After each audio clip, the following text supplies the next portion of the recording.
Assalamualaikum warahmatullahi wabarakatuh. Waalaikumsalam warahmatullahi wabarakatuh.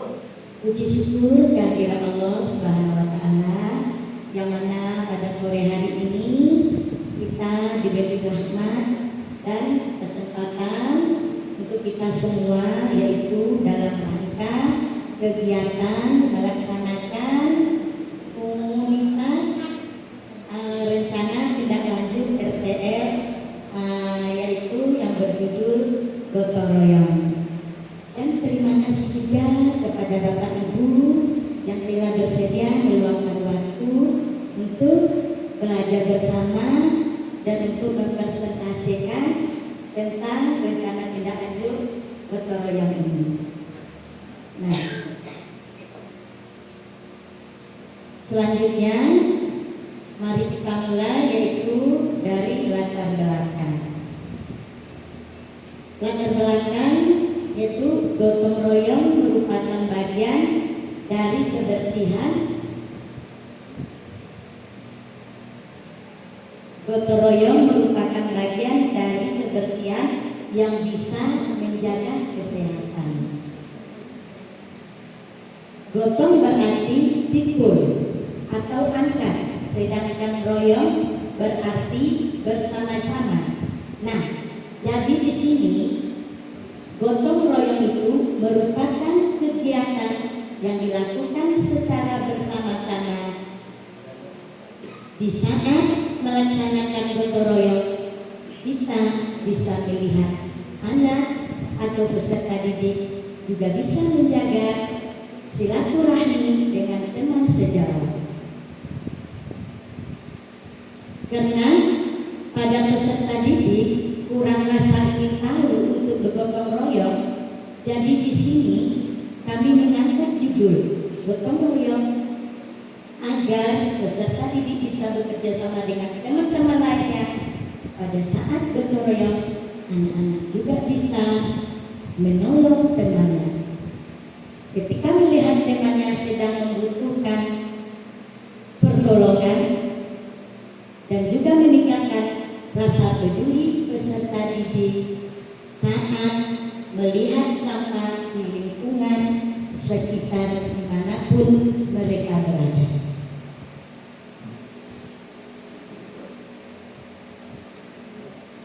Tujuan dari gotong royong. Ada beberapa poin tujuan dari gotong royong ini. Yang pertama, menumbuhkan rasa dan sikap saling tolong menolong. Nah, di sini peserta didik, baik peserta didik ataupun guru, dia akan menumbuhkan rasa peduli atau sikap saling tolong menolong. Nah, disinilah kita bisa melihat saling tolong-menolong dan kerjasamanya dan kerja baktinya atau sifat sosialnya dan kesukarelaannya. Jadi disitulah kita bisa melihat. Nah, yang kedua, membina hubungan sosial yang baik terhadap peserta didik. Pada saat kita melaksanakan gotong royong tadi secara bersama-sama, di situ juga kita bisa membina hubungan sosial. Di situ kita terlihat hubungan sosial, terutama kalau di dunia pendidikan anak usia dini, terutama ditambah anak-anak ya, pada lingkungan sekolahnya gitu ya. Nah, di situ dia terlihat apa sosialnya di situ. Terlihat sosial baiknya terhadap sesama teman atau teman sejawatnya, atau secara berhubungan langsung dengan guru. Yang ketiga, meringankan pekerjaan, menghemat waktu dalam menuntaskan suatu pekerjaan. Nah, dengan bergotong royong itu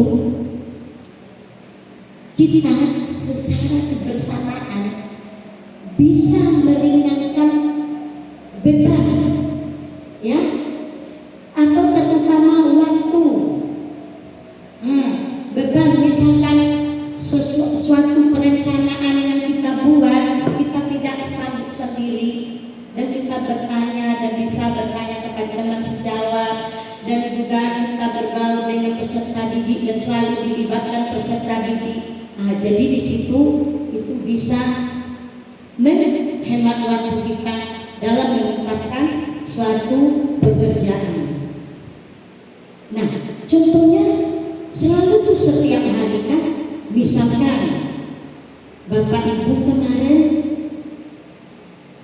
baru saja melaksanakan gotong royong, ya kan, benar kan Bapak Ibu? Gotong royong apa kemarin yang dilaksanakan? Membersihkan kelas masing-masing. Itu membersihkan kelas masing-masing. Adakah kita melibatkan peserta didik? Ada. Melibatkan peserta didik, melibatkan teman sejawat, melibatkan staf yang ada di sekolah atau lingkungan di sekolah, gitu. Ya, jadi itulah meringankan pekerjaan dan menghemat waktu dalam proses pekerjaan, itulah yang terdapat dalam hujan bergotong royong ini. Nah, selanjutnya yang keempat, mempererat tali silaturahmi. Nah, juga di situ kita juga bisa mempererat silaturahmi. Misalkan kalau di lingkungan masyarakat, ya Bunda ya, itu sangat silaturahminya tuh sangat kuat tuh Bunda ya. Misalkan di lingkungan masyarakat, misalkan antara seberang sana, misalkan lingkungannya tetangga kita ya, tetangga sekitar, misalkan Bunda lihat tetangga sebelah gitu kan, dengan adanya kita kerjasama dan berkolaborasi, jadi kita bisa saling mempererat silaturahmi. Nah, bagaimana dengan peserta didik, gitu, ya? Oke, nah selanjutnya capaian gotong royong. Nah, di sini kami ada mencantumkan beberapa capaian gotong royong. Yang pertama, timbulnya rasa keingintahuan. Kenapa sih bisa timbulnya rasa keingintahuan untuk bergotong royong tadi? Nah, timbul rasa keingintahuan untuk bergotong royong tadi, mungkin ada suatu hal yang tidak dilihat dari sudut pandang mata guru atau teman sejawat atau peserta didik, dilihat dari sudut pandang mata yang tidak nyaman. Misal dilihat misalkan di dalam ruangan kelas budaya atau di luar kelas gitu. Terutama yang ingat aja lah ya, kalau di dalam kelas misalkan kursi, tempat duduknya berberantakan. Nah, pasti peserta didik kita itu dari sekian jumlah, setiap kelas dia ada 18 orang, pasti dia ada dari 18 orang itu 5 orang inisiatif. Dia akan berkata, bunda-bunda, ini kita nanti kita gotong royong, yang boleh kata kita. Nah, inisiatifnya untuk memperbaiki yang dari sudut pandang matanya tadi, untuk memperbaiki seperti kursi yang berantakan tadi. Misalkan sehari seperti kita lihat pengalaman sehari di dalam kelas, misalkan habis makan, enggak iya, habis makan misalkan sisa-sisa makanan, tuh kan, dia akan mengajak teman Indonesia, yuk, ayo kita yuk, bergeroyong yuk, ayo kita bersih-bersih yuk. Nah, itulah inisiatif kita. Selanjutnya adalah rasa peduli peserta didik terhadap sampah. Wow, ini gak asing lagi ya. Kalau kita di TK Negeri Pembina 3 ini peserta didiknya, misalkan di dalam bermain, waktu keluar main, ada daun yang jatuh. Nah, 15 menit sebelum masuk kelas, sebelum makan dan mencuci tangan, nah nanti ibu-ibu gurunya, ibu-ibu guru juga ikut andil di situ. Nah, dia akan memandu peserta didiknya. Ayo anak-anak bunda, kita akan memungut sampah, kita akan bergotong royong. Nah, secara tidak langsung peserta didik kita menjelang 15 menit mau masuk dan mencuci tangan atau makan, dia memungut sampah terlebih dahulu dan memasukkannya ke tong sampah. Nah, selanjutnya yang ketiga, bisa bekerja sama dan berkolaborasi. Ya, di situ jelas dengan mengajak temannya tadi, dengan saling teman, mengajak teman dengan teman berlari dengan semangat. Yuk kita ambil sampah, yuk kita bersih-bersih, yuk kita gotong royong. Nah, dengan semangatnya satu orang yang melakukan semua dengan dicontohkan dengan oleh satu orang, oleh peserta didik, semuanya peserta didik itu akan ikut. Selanjutnya langkah-langkah gotong royong. Nah, langkah-langkah gotong royong di sini melakukan komunikasi. Nah, kita kan bergotong royong itu melakukan komunikasi dulu, ya. Terjadinya gotong royong itu kadang kita melakukan komunikasi. Hari ini sayang, apa yang harus kita lakukan? Maka kita akan memberi atau tunjuk ajar kepada peserta didik kita hari ini akan melakukan bergotong royong karena misalkan di luar lingkungan kelas kita masing-masing, misalkan perkebunan kita, ya.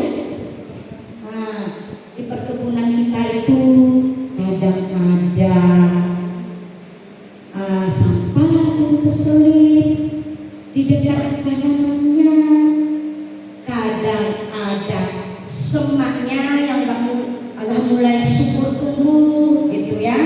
Itu selalu kita lakukan di luar kelas.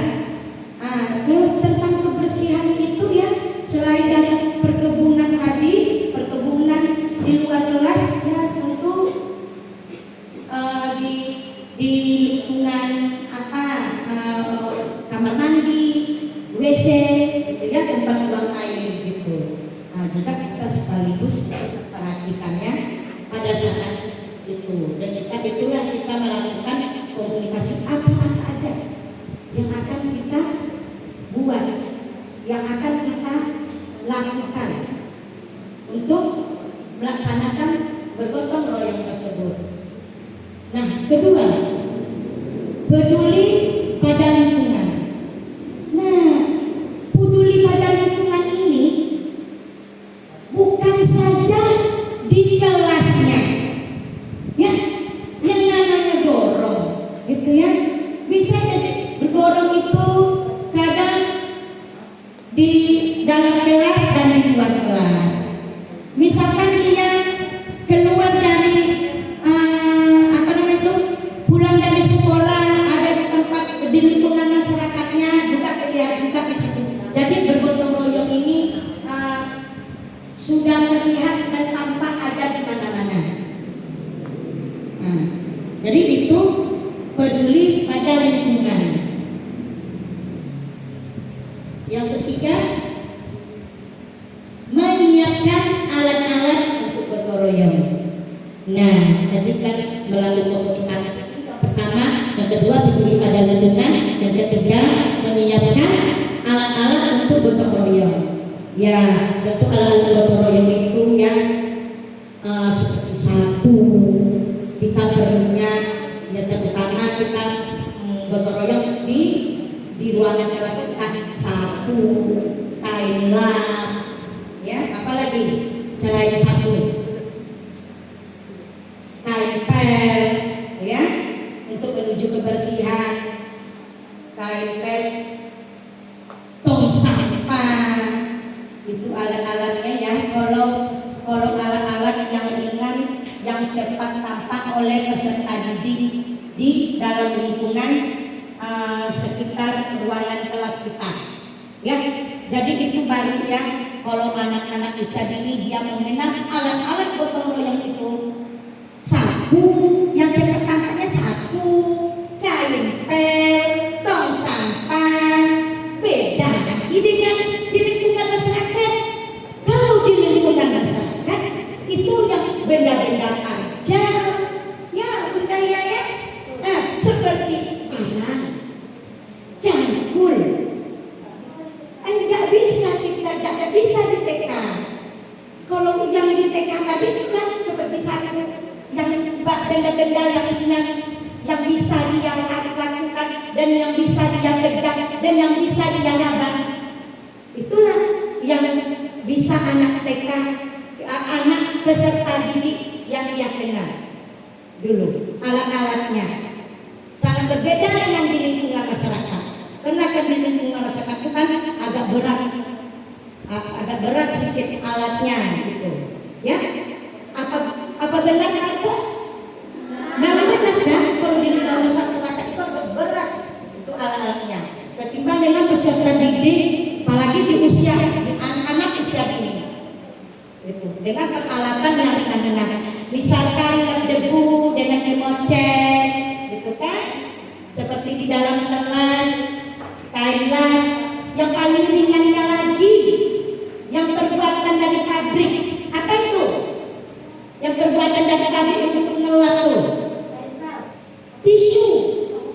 Nah, ya kan mudah, perbuatan dari Pak ya kan? Nah, tisu. Nah, itu baru yang bisa dikenali untuk peralatan gotong royong untuk peserta didik. Nah, selanjutnya hasil yang diharapkan dari gotong royong. Hasil yang diharapkan dari gotong royong, kebersihan dan kesehatan. Ya tentu pasti. Kalau tidak ada kebersihan dan kesehatan itu bukan gotong royong namanya. Ya, tentu bergotong royong itu membuahkan hasil. Nah, selanjutnya menjalin kebersamaan pada peserta didik. Dia sama dia berbaur. Bagaimana rasanya bergotong royong? Bagaimana bersama-sama melakukannya menjadi ringan? Ya. Selanjutnya lingkungan terlihat bersih dan indah saat dipandang.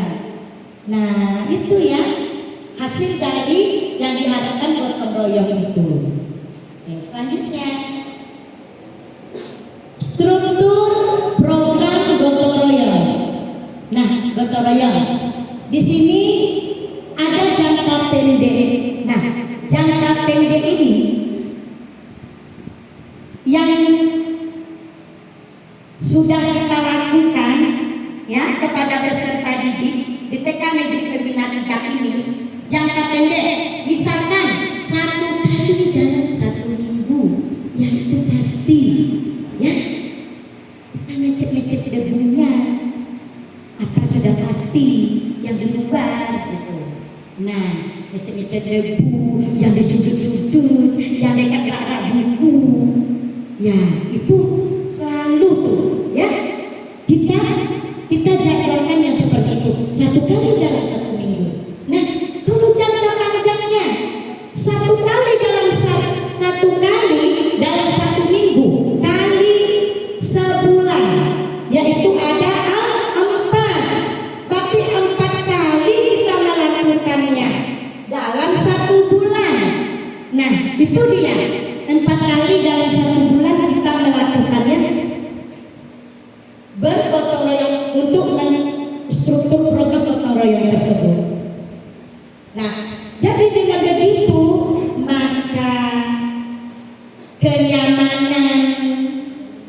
keindahan dan supaya dia membuat lebih betah dan bentuk ketertarikan.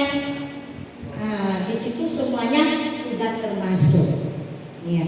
Selanjutnya, kapasitas gotong royong yang dimiliki oleh sekolah.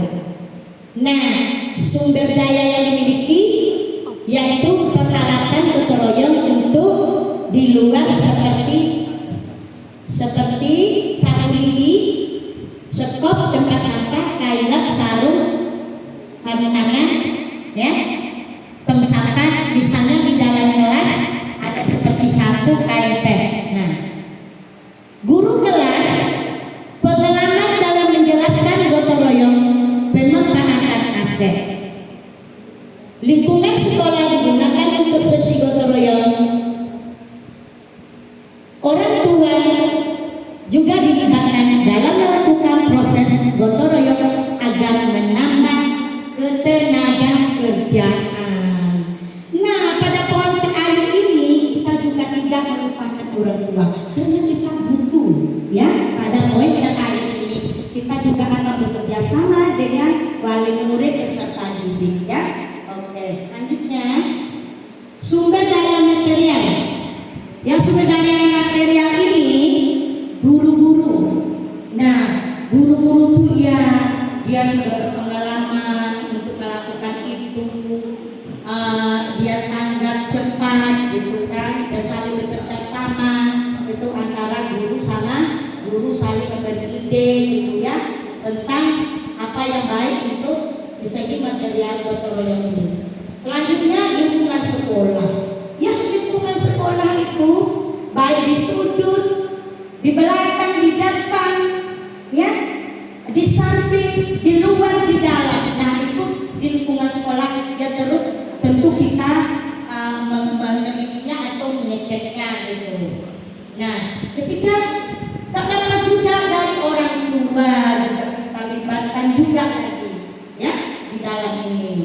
Selanjutnya peserta didik tentu utama kalau kita untuk berbaur dengan peserta didik untuk bergotong royong ini.